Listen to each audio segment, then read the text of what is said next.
세상은 내가 아는 만큼, 경험한 만큼 보인다.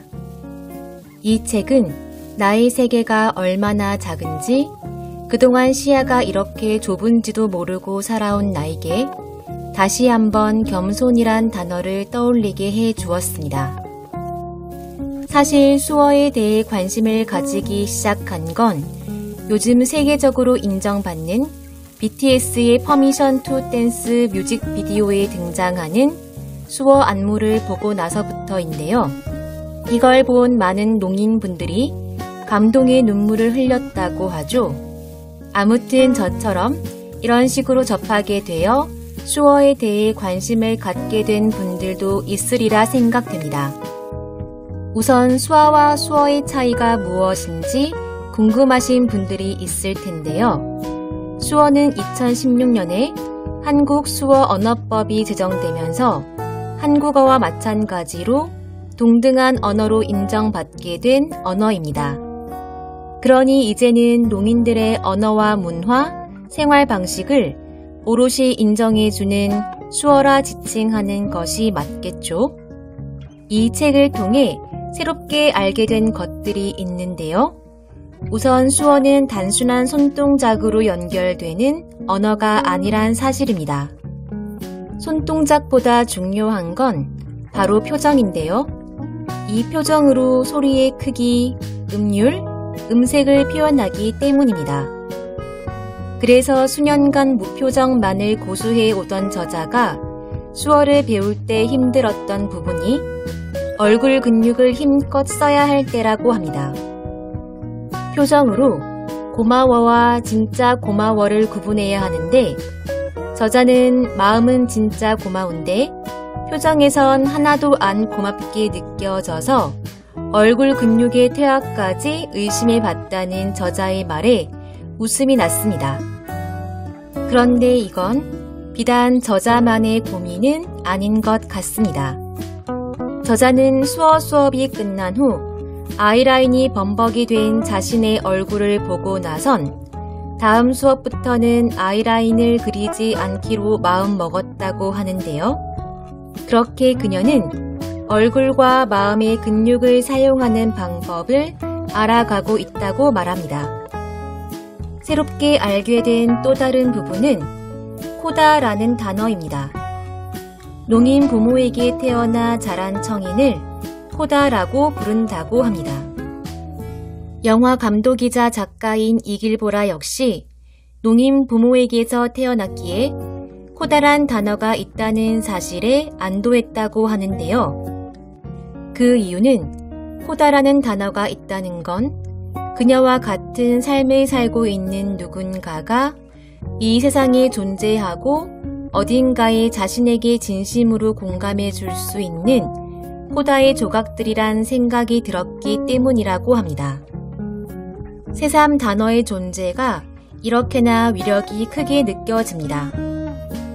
저자는 단어의 존재가 얼마나 중요한지 예시로 타히티의 섬 원주민들에 대해 설명하고 있습니다.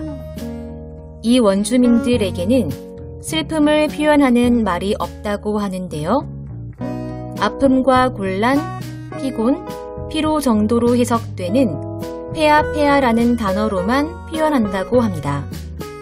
그래서 분명 슬픔은 느끼지만 그것을 표현하고 위로하고 공감해 줄 수 있는 단어의 부재로 자살률이 높다는 것입니다.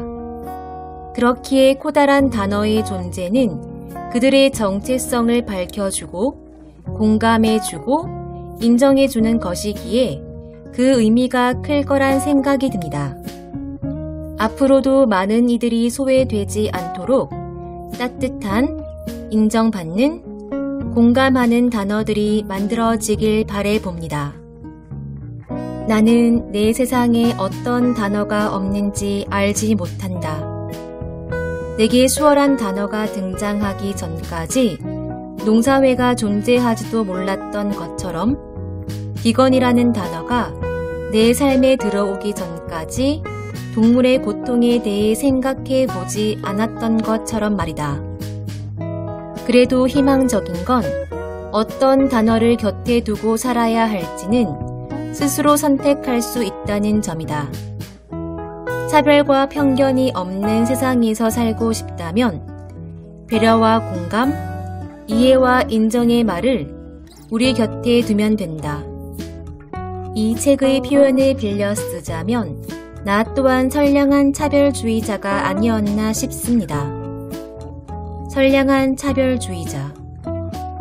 특권이란 소수만 가질 수 있는 대단한 게 아니라 가지고 있다는 사실조차 느끼지 못하는 자연스럽고 편안한 상태. 어쩌면 우리 대부분은 현재 이런 상태일지도 모르겠습니다. 봉준호 감독의 기생충이 미국 아카데미 시상식 이후 재개봉되었을 때에도 청각 장애인을 위한 자막이 제공되지 않았다는 점. 하지만 한국에 거주하는 외국인들을 위한 영어 자막은 제공되었다는 점. 이러한 사실만으로도 그들에 대한 우리의 인식과 배려가 어느 정도인지 알 수 있습니다. 프랑스나 미국 등의 선진국들처럼 우리도 뉴스에서 50% 화면 비율로 수어 통역사를 볼 수 있으면 좋겠습니다. 좀 더 그들의 알 권리를 찾아주면 좋겠습니다. 그들의 문화와 언어를 존중하면 좋겠습니다. 마지막으로 이 책에 등장한 수어 중 너무 마음에 들어 따라해본 것이 있는데요. 바로 박수입니다. 이 동작을 설명하는 구절을 읽어드릴게요.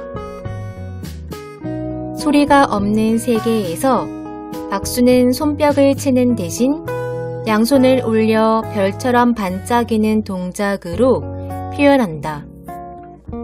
반짝반짝. 박수 소리가 반짝인다. 화면 가득 소리 없이 반짝이는 박수를 보고 있으니 어쩐지 환대받는 느낌이 들었다. 어서 오라고, 기다렸다고. 농세계엔 이런 반짝이는 언어가 있다고. 우리의 삶도 당신의 삶처럼 반짝인다고.